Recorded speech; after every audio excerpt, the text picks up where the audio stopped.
So, are you an investor looking for independence? Probably 30 to 60 years old. You no longer want to rely or pay for wealth management services that you perceive them as offering limited value, too costly, not enough growth in your portfolio.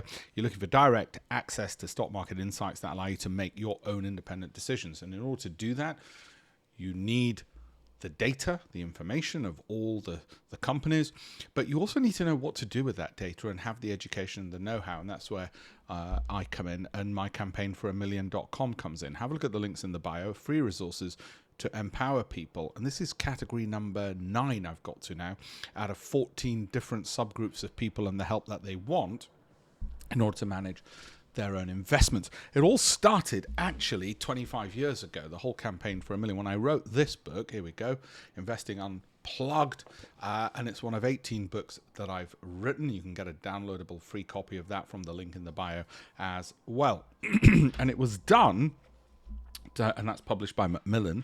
The others books of mine have been published by the Financial Times, and it was done to help people take more control of their own investments. My campaign for $1million.com is to help 1 million people add an extra million to their pensions across their lifetimes. That's the point of it. So very much look forward to speaking to you. Have a look at alpeshpatel.com/links. Thank you very much.